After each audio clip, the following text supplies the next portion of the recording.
Now, at a certain point in my life, I was saving about 90 to 95% of all of my income. Back then, I was basically living with my mom and I was basically just willing to do anything possible to save as much money. However, most people will not be able to do that. So 50%, although it sounds like super crazy, is actually very doable when you actually do the math. Because by the way, the average American is saving less than 5%. And before this video even starts, I know a way to save you about 20% of what you actually make each month right now. The answer is people spend about 80% of all their income, their expenses, when it comes to the important stuff, the things you actually need. That's basically shelter, utilities, groceries, and transportation. So effectively, if you just cut out everything you don't need, that other 20%, the answer is boom, you just saved 20%. And that basically translates into you saving about 4 times more than the average American. However,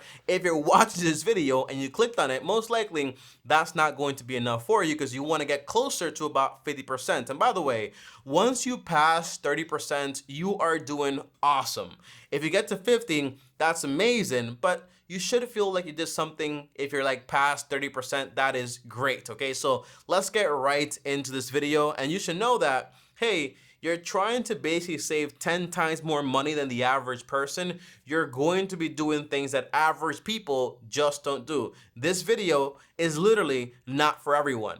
It takes someone special to be able to want to be willing to, and to stick to saving this much money. Now do me a favor and smash the like button so this video gets to those people and it helps out with the channel. And let's get right into it. The very first thing, guys, is if you want to be able to save this much money, you're going to have to cut out all the things you don't need. But most importantly, you want to know exactly what's going on with your money. So that basically involves knowing exactly how much you make per month. You won't believe how many people I ask how much you make per month and they just don't know. And knowing exactly how much you're spending every single time you get paid. Now, people might tell me, Tommy, I make 4,000, I spend 3,000, I save 1,000, okay? And that sounds like it's true until you actually look at their bank account and they have nowhere near that much money, okay? So here's what I want you to do.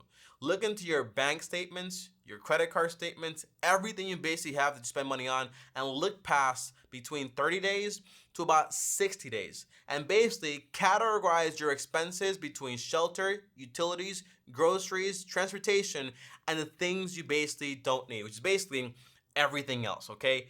Everything else. Now, what do you want to do? You want to sum up the cost of the things you do need, and you want to sum up the things you actually don't need. You want to sum up those costs. Now, that basically means that, hey, Tommy, I make $4,000 a month. I spend $500 on things I actually don't need that don't involve shelter, utilities, groceries, or transportation. So what does that mean exactly? I have a fly in my room, I can't get it out. But what does that mean exactly? That means, hey, you're spending about 12.5%. And you might say, well, that's not a lot of money, right? I'm spending like 12.5% on some stuff, like not that bad. But the truth is, $500, if you're basically working for 20 hours an hour, that's about 25 hours of your time. And if you spent $500 in your investments over like 30 years at 10%, that's about $1 million. So the truth is, it is a lot of money. It is costing you time, and it's also costing you more money in the future. So pause this video right now, and you should know exactly what your income is, how much money you're spending every single month, and you should know exactly how much of the money you're spending is into shelter, utilities, groceries, and transportation. And then you should know exactly how much of the rest of the money you're spending and what percentage is it of your income. The math is simple. Just grab the number, which is $500, for example, and divide it by your monthly income, and boom, you know the exact percentage of how much it's costing you. That's the idea. Just multiply it by 100, by the way. For all the people that just loves to basically see everything live, because that helps me out a lot, here's how you actually do it. All you want to do is this, okay? So if you are spending $500, just divide that by your monthly income, $4,000, and that's going to give you exactly how much it is. And just multiply that number by 100, and you know the exact percentage, which is basically 12.5%, okay? Everything is math. That's how I basically break it down. So you should know all of these things by this point in the video. Now, let's move on to number 2. is actually saving money on the 80%, on the things that are basically the most biggest. Not worrying about the small things here and there, but the big things. That's going to be shelter, utilities, groceries, and transportation. So how exactly can you save money when it comes to your shelter costs? The answer is I have 3 ways, okay? One way is get a roommate.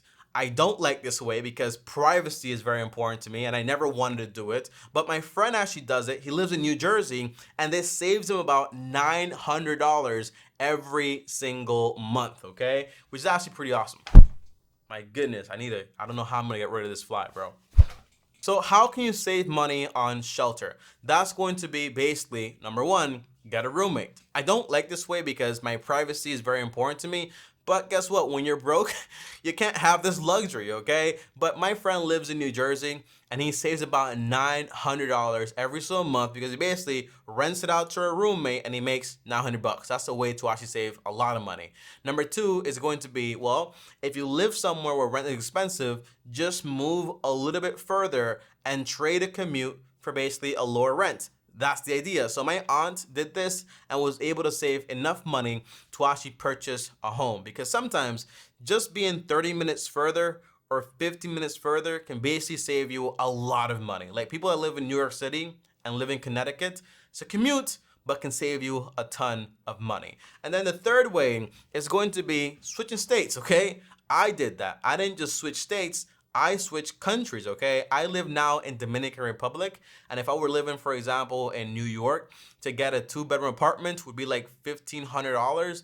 I spend about less than $200 a year on my rent. That basically means I'm saving a ton of money. These are all things to consider. I told you, this video is extreme, but it's because you're going to need to do things differently if you're trying to get to a 50% savings rate without actually increasing your income by 50%, okay? That's the idea. But these are all legitimate and great ways to actually get things done. Now, and by the way, be careful with the commute factor.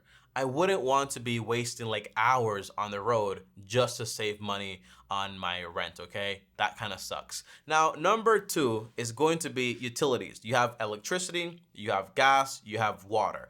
Those are the main ones. But then you have, for example, your phone bill and your electricity. And your internet bill, okay? Very important. My advice is when it comes to saving money on, for example, like the common stuff like gas, water, and electricity, good stuff, okay? Try not to waste stuff. Try to turn off the lights and all that stuff. But I wouldn't be spending, for example, like $25,000 on some solar panels to save me money on my light bill and make me that money back in the next like 10, 15 years. That's a very stupid idea, okay? Just try to save as much as you can, but not buying a bunch of equipment and basically new, like a new stove or a new, for example, fridge that's costing you a bunch of money and you're gonna get the money back in like 3 years. The answer is just do simple things, okay? Switching the lights, having automatic stuff going off, okay? Pretty cool stuff. Now, how do you save money on your phone bill and your internet? The truth is, most people don't need over 100 megabytes, okay? Honestly, you can pretty much do anything on that. So getting a phone bill that's like $30, an internet bill that's like $30 or $40 is actually pretty doable. And then your phone bill, I saved a ton of money by buying a used phone, number one. And then on top of that, also going ahead and switching, for example, to Mint Mobile that cost me about $30. Now I have Tello, and Tello cost me about $6. So there are a lot of phone bills out there that don't cost as much money as T-Mobile, spending like $70 or $80, okay? Not needed. Now, how do you save money when it comes to groceries? Eat 80% of your meals at home.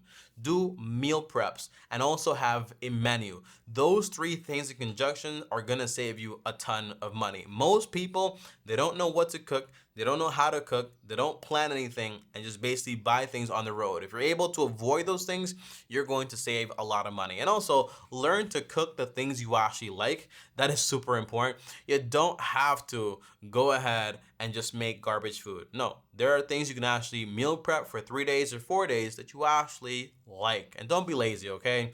Don't be lazy. It's very important and it's also for your health. And then number 4 is, how do you save money on transportation? The answer is going to be something that people often don't like. I was just looking into a car right here in Facebook Marketplace, and the lady is selling a Toyota Tacoma for $46,700 because that's how much money she actually owes on it. And the car value is like $31,000. And I told her, hey, would you be willing to actually pay off the part that's basically over, okay? Because obviously you're underwater. You owe more money than the car is actually worth. It's very true stuff. And she's like, I'm gonna think about it. But a lot of the times you're better off just buying a car you can afford to pay for in cash. That's gonna save you a ton of money every month. You're not spending $700 a month and complaining about life is so hard, because people do spend that much money. It's kind of crazy. And this way you'll be a lot better. So the car I own is a car I can afford to pay for in cash, and that saves you a lot of money. It might be a car that's $5,000, $10,000, or even, for example, $1,000. It all depends on how much money you have available to you. And also, if you're saving half your income, well, just save half your income for 6 months or a year and then buy a better car, right?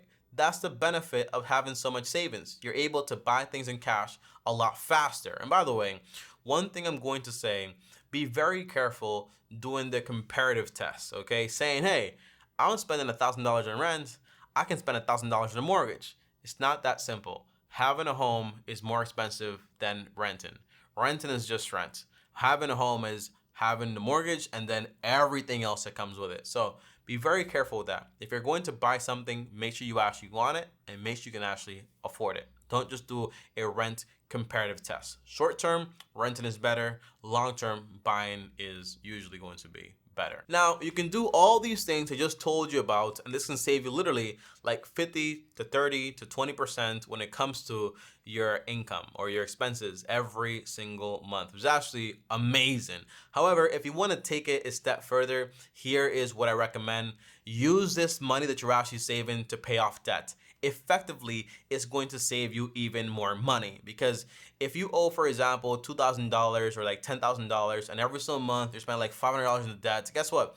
The faster you pay it off, you don't have any monthly payments, you don't have any bondage. That basically means you're bonded to somebody else. You're basically not free in a sense, okay? That way you're done with that part and you basically have less things to actually worry about. So I would use my money to pay off debt and effectively allow me to save more money further on, and also to just be a lot more comfortable because I don't owe people money, okay? Super important. And on top of that, also schedule and budget in your fund while you're doing all this stuff. Saving money can feel like, oh my gosh, this is all work and no play. The truth is, you're supposed to include the play and schedule it in, okay? So basically, save like as much as you possibly can, but take 5 to 10% and basically use that to have fun. If you make $4,000, that's $400. Might be too much. Instead, do like 5%, which might be like $200 a month, okay? Use that money, for example, to plan,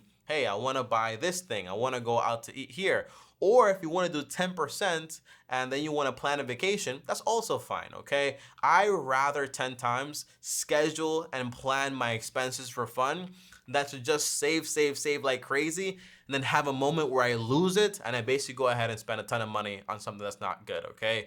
You want to be very careful with that. It's better to be in it for the long term than to be in it for the short term. Guys, thanks for watching, and comment down below and let me know exactly how much money can you actually save by doing this and what your goal actually is and why you're saving money, okay? All these questions are important and I ask them for a reason. If you don't have a why, you're probably not gonna make it. If you don't know how much you wanna save, then why are you saving for? And if you don't know what you're saving for, then what are you doing, okay? And by the way, you don't need a reason to save. Saving on its own is a good reason enough. But if you do have a reason, let me know in the comments down below. Subscribe to the channel. See you guys later. Peace.